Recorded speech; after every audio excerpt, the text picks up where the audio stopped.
Coloquio, el programa económico de la semana.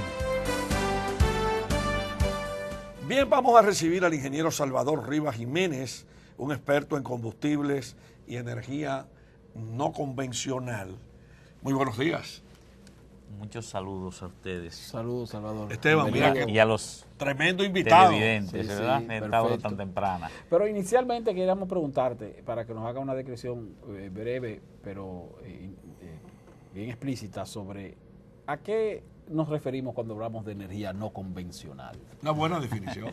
Sí, bueno, en un sentido la palabra lo indica. Es todo tipo de energía que no es tan usualmente utilizada o comúnmente utilizada, o formas de energía que han comenzado a utilizarse de manera reciente, porque hay, por ejemplo, combustibles no convencionales como el gas natural, que aunque es un hidrocarburo, pero su uso no tiene más que unas 5 o 6 décadas, su uso de manera intensiva como un combustible, porque se tiene conocimiento que desde que todavía en China se utilizaba el gas natural y era transportado en tubos de bambú. Ya. Fíjense lo ingenioso de los chinos. Sí, lo ingenioso. Porque el gas natural es un combustible muy liviano y se transporta de manera, o sea, se dispersa, es más ligero que el viento, se dispersa muy fácilmente. Entonces, su utilización su almacenamiento es complicadísimo en ese sentido y se puede utilizar transportándolo por tubería. Sí, sin la necesidad de hacer su conversión, porque si cuando se transporta tal vez de un país a otro, si no hay forma de hacerlo mediante un gasoducto sin la necesidad de convertirlo, entonces llevarlo de un país a otro implica llevarlo de gas a líquido, embarcarlo y luego convertirlo otra vez a gas. Exactamente. Que son las grandes complicaciones que tiene el gas natural.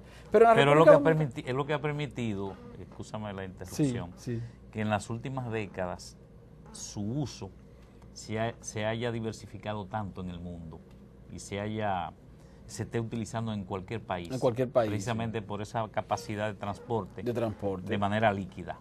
Eso lo único que tiene elevados costos y que implica también una situación de garantía o de seguridad del consumo del país que así lo demande. Porque aquí, por ejemplo, se habla en la República Dominicana de que por qué no se construyen plantas de generación a gas natural adicionales a las que ya existen.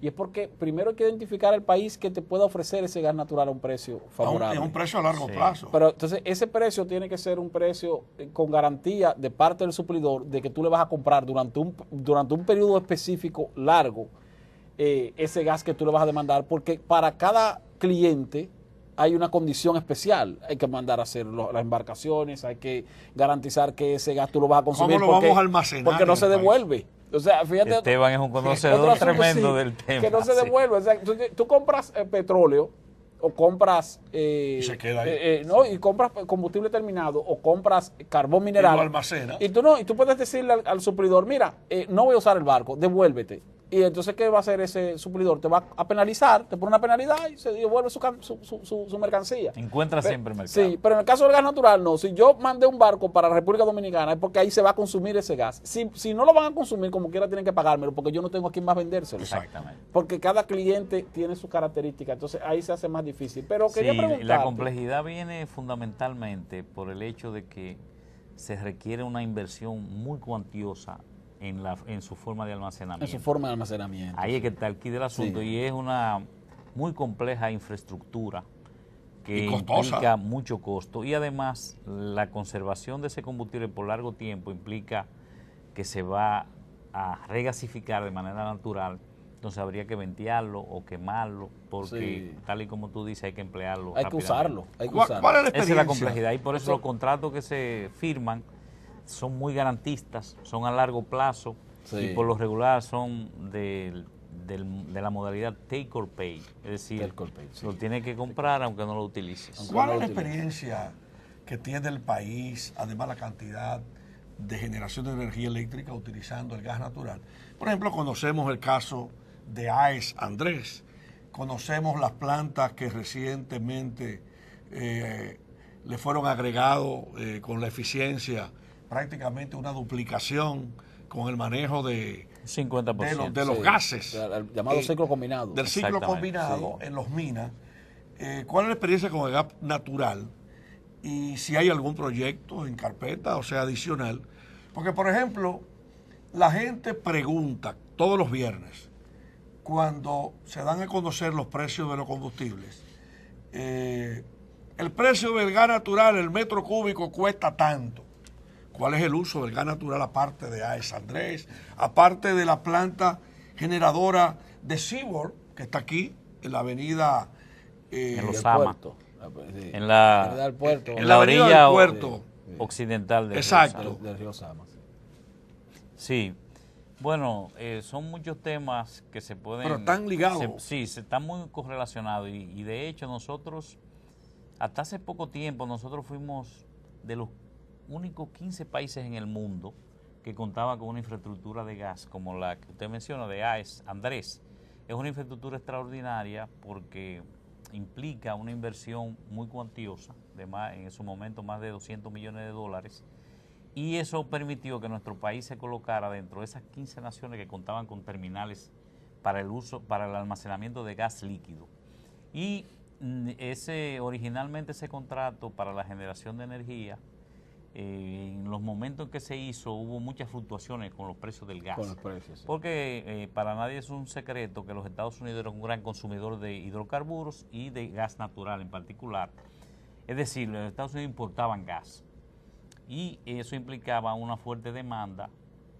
En esa época todavía no había esa infraestructura a nivel mundial de licuefacción de gas. Presionaba los precios. Presionaba los precios y en su momento hubieron momentos donde el petróleo estuvo más barato que el gas incluso y AES tenía muchas dificultades. Por eso, a pesar de que ellos tenían esa infraestructura de ciclo combinado, AES Andrés de 320 megavatios, también tenían las turbinas de gas de los minas, como tú dices, originalmente era de ciclo abierto y no eran competitivas en su momento, sí, en algunos momentos, y por eso ellos no podían incluso utilizar de esa cantidad de gas y tenían que desviar eso a algunos mercados. Bueno, de luego el precio del gas bajó significativamente porque los Estados Unidos pasaron a ser un productor de gas muy considerable, al punto de que ahora es el mayor productor de gas no convencional o de esquisto, como se le llama, sí, de fracking, es lo que se llama el fracking, la metodología de obtención de gas fragmentando una parte de la corteza terrestre donde ese combustible está disperso y no se puede sacar convencionalmente como se saca, por ejemplo, en Venezuela, que fluye es un gas asociado al petróleo, sí, sí, o hay grandes bolsones de gas en la tierra que sale de manera perforada como el petróleo. Entonces, en este caso es una tecnología que con el tiempo se ha desarrollado tanto y abaratado tanto que ha convertido la explotación de gas natural, como yo particularmente he bautizado, como la explotación más democrática de un hidrocarburo, porque resulta que nosotros podemos ser explotadores de gas en ese sentido, porque se pueden hacer inversiones hasta de $300,000 y tú puedes explotar.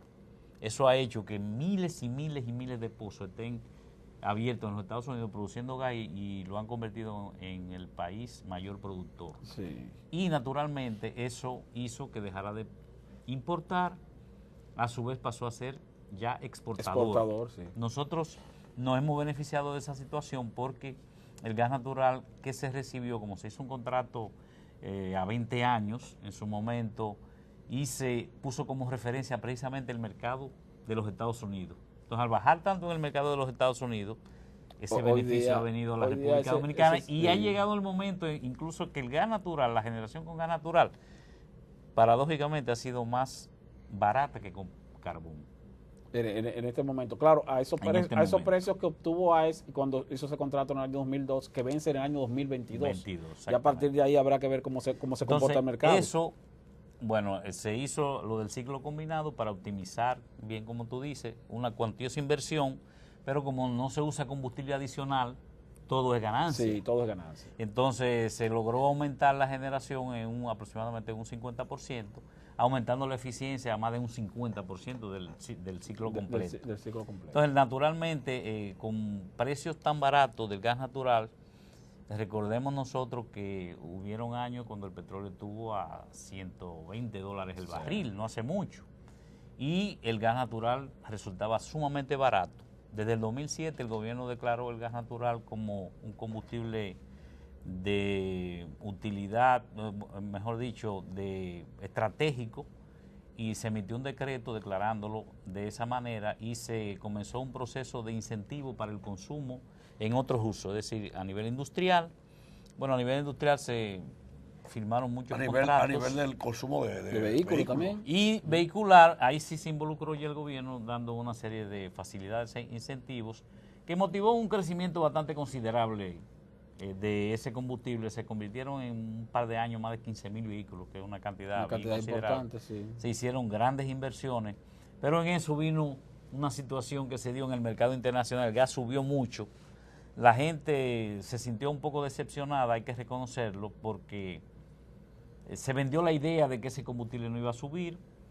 Una mala idea, porque realmente nosotros no somos un país que impone precios, simplemente nos fundamentamos en precios internacionales y no había una incidencia del gobierno. De todos modos, el gas hoy es un combustible, se podría decir, más barato en el mercado vehicular y en general es el combustible más barato sin tener ningún tipo de exención impositiva. Sí, eso compite libremente con el GLP, lógicamente no tiene impuestos en la ley de hidrocarburos, pero sí paga el ad valorem, que es el 16%, que es el 16%. de la importación. Pero en materia, estamos hablando de gas natural, hay otros combustibles no convencionales, está el caso, por ejemplo, de la biomasa, y recientemente vimos cómo el presidente de la República o el gobierno dominicano lanzó un proyecto que se denomina Dominicana Limpia y que tiene la intención de aprovechar los desechos sólidos para la producción de energía. Incluso hizo una referencia que sorprendió a algunos de los presentes y a parte del país, en el sentido de que era posible que la central termoeléctrica de Punta Catalina, que se construye en la provincia de Peravia,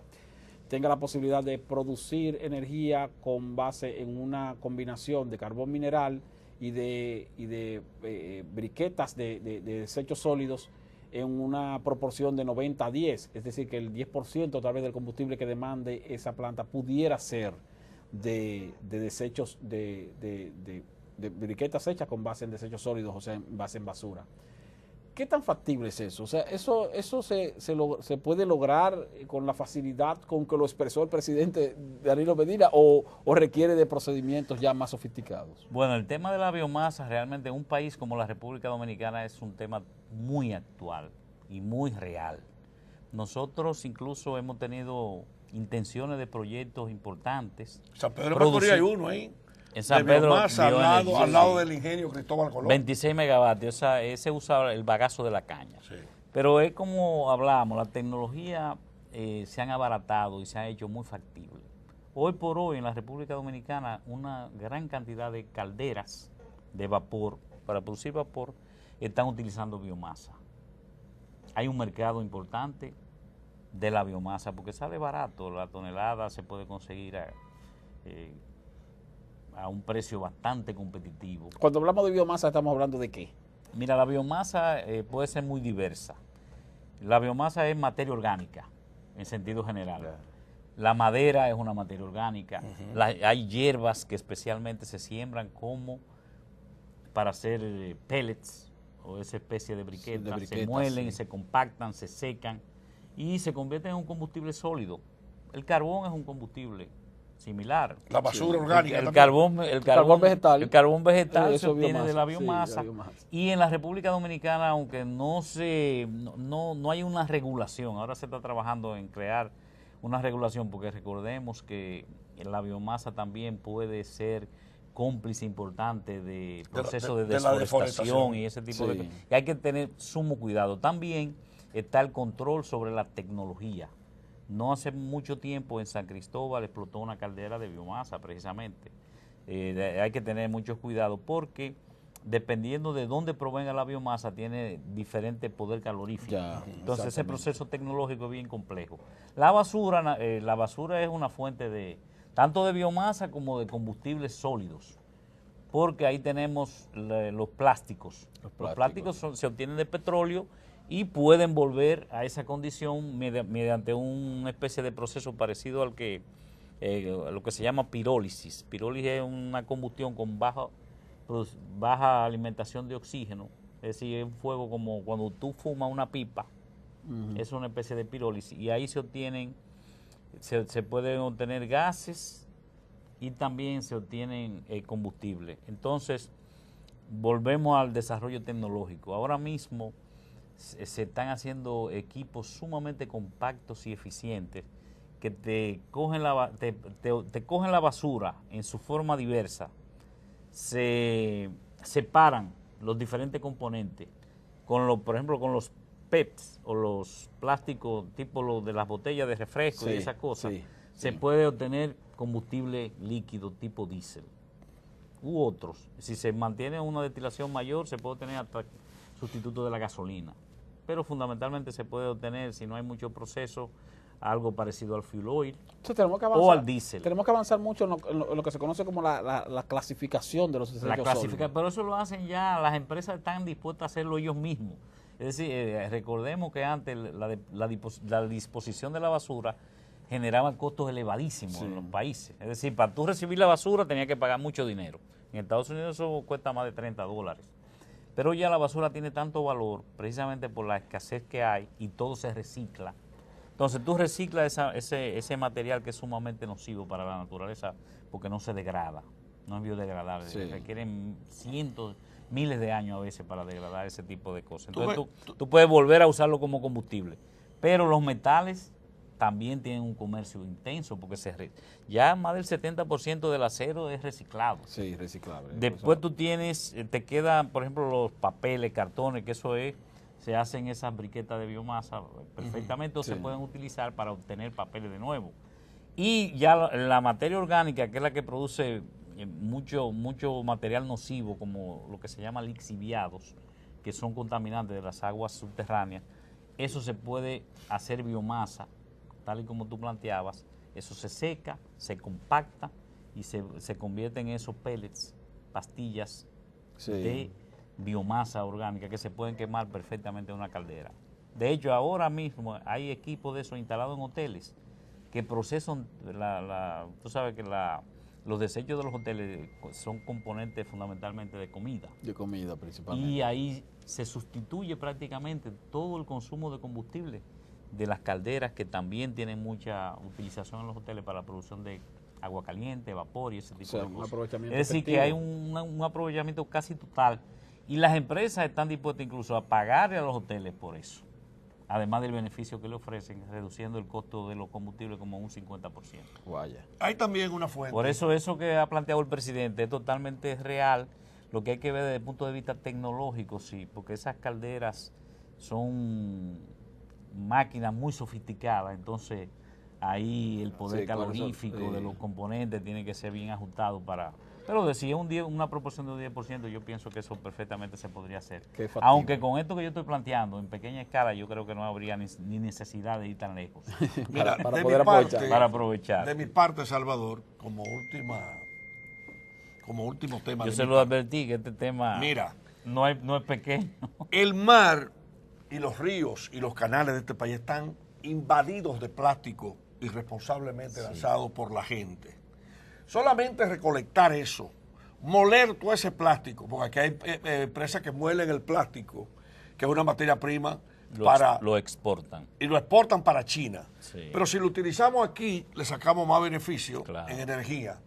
Y la otra parte es que también en la sedimentación de las presas hay muchísimos materiales plásticos y de todo tipo y de basura. Se puede generar energía y se puede generar también combustible y combustible.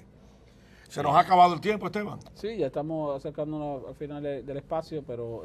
no abarcamos mucho. No, y que ha sido como que era bastante muy interesante. Solo finalizar quizás una partecita breve para que nos expliques en este momento, porque hablabas de la conversión a gas natural de vehículos, pero en este momento ese ritmo se ha desacelerado. Sí, aunque se van a tomar algunas medidas para el incentivo de nuevo, se está creando un fideicomiso para reunir una cantidad específica de dinero y se puedan dar facilidades a los choferes para que instalen esos kits. También hay mecanismos legales que permiten la importación de vehículos pagando la mitad de los impuestos cuando son de gas natural o eléctricos. Y mire, la electricidad es un combustible que se está utilizando mucho ya también en los vehículos.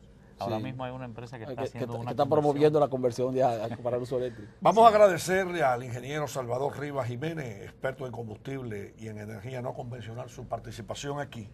Y despedimos el programa, Esteban, como lo hacemos siempre. Que Dios bendiga al pueblo dominicano. Hasta la próxima. Coloquio, el programa económico de la semana.